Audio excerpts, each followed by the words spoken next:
Hey guys, welcome back. In this video lesson, I will teach you how to stop saying good luck. Together we'll go through other phrases, other advanced English expressions you could use instead of saying always good luck in English. Now, if this is the first time you're here on my YouTube channel, welcome. My name's Adriana from EnglishTeacherAdriana.com. I help English learners improve their English, boost their confidence, to finally speak English confidently. Make sure to subscribe to my YouTube channel, turn on notifications so that you know you get that bell when I post my next video lesson here to help you improve your confidence speaking in English. Guys, in this video lesson, we'll be going through many useful advanced English phrases and expressions you could use instead of good luck.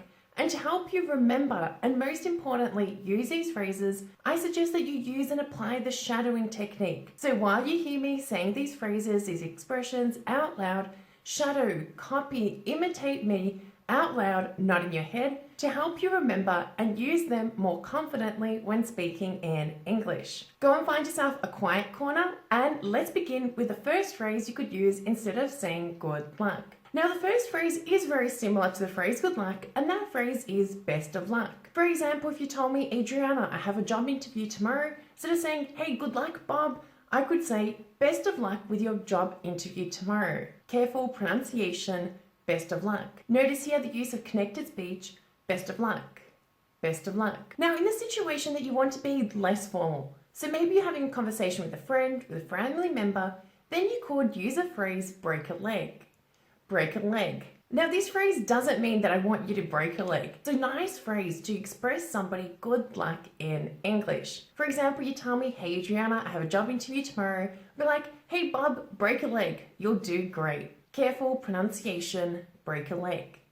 Break a leg. But in the situation that I want to be more formal, so maybe I want to wish somebody good luck, but in email correspondence. A great phrase I could use in this setting could be the phrase best wishes. Best wishes is a great formal phrase to be using in email correspondence with people that you don't have a close relationship with. For example, Mary, she works with me, she's a colleague, but we don't really have a great relationship. Instead of me saying to her, hey, good luck, I wished her best of luck by using the phrase best wishes. Careful pronunciation, best wishes.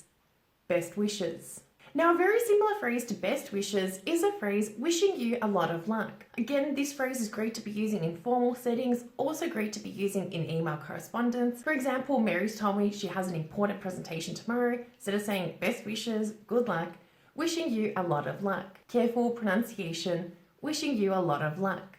Wishing you a lot of luck. Now, if I wanted to be less formal, I could use a phrase, you'll do great. This is a great way to show that I'm supportive of the person. I know that they will do wonders. For example, Mary sent me an email. She's told me that she has a presentation tomorrow. It's very important. She's feeling a little bit nervous. Instead of saying good luck in this situation, I could use a phrase, you'll do great, to motivate and support her with tomorrow's presentation. Careful pronunciation, you'll do great. You'll do great. Now, also another really supportive phrase, also less formal phrase, is the phrase blow them away.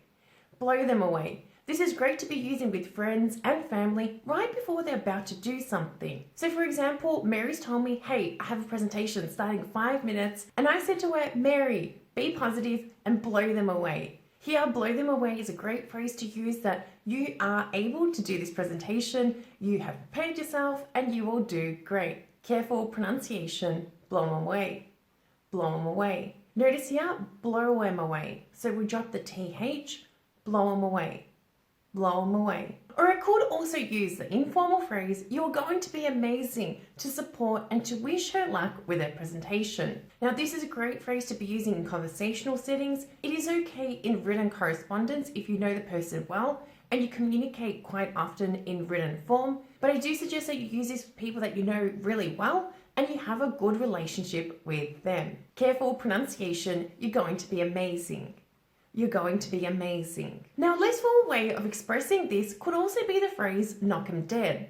Knock 'em dead. This is borderline slang, guys. So this is really informal, great to be using with people that you have a really good relationship with. For example, my friend Sarah, she told me, hey Adriana, tomorrow I have a really important interview. And here, to wish her luck, because I have a good relationship with Sarah, here I said, prepare yourself and you'll knock 'em dead. So here, I know that she'll do really well. So instead of saying, hey, you're going to do great, you're going to do amazing, knock 'em dead is a great slang, really informal phrase to be using in this setting. Careful pronunciation, knock 'em dead.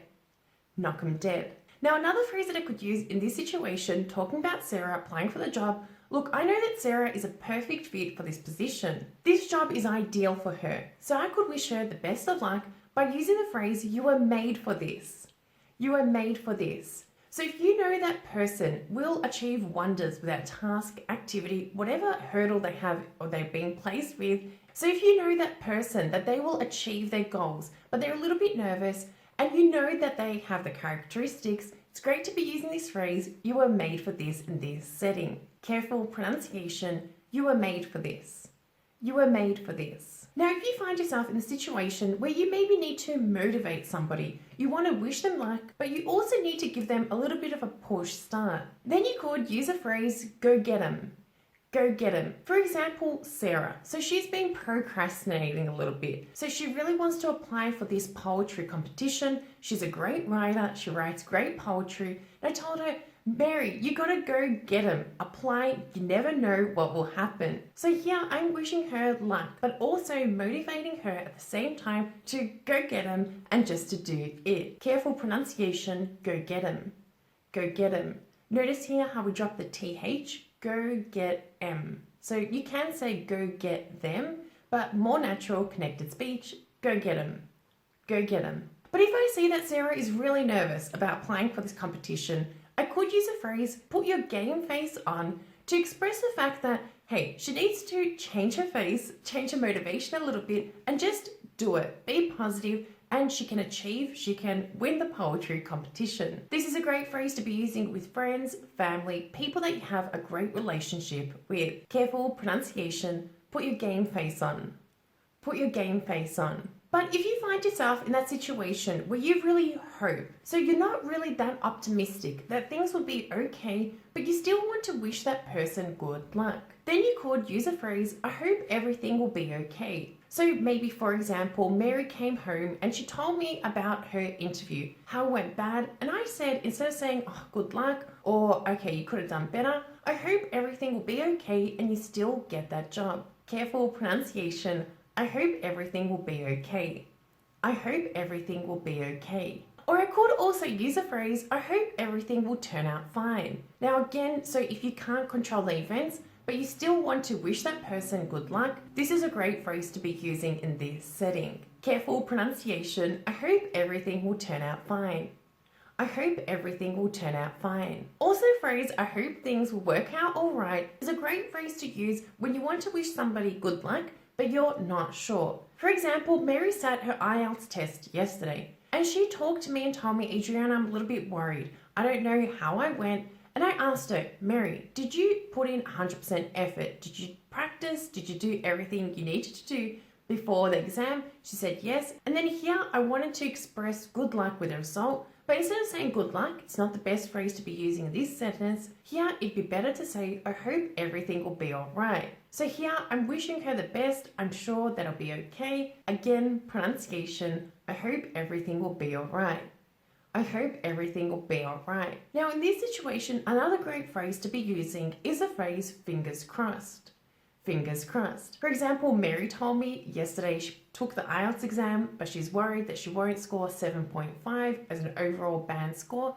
And I told her, fingers crossed you will get the score that you want. So here, again, I'm wishing her luck. I'm hoping, fingers crossed, you get the score that you want. Careful pronunciation, fingers crossed.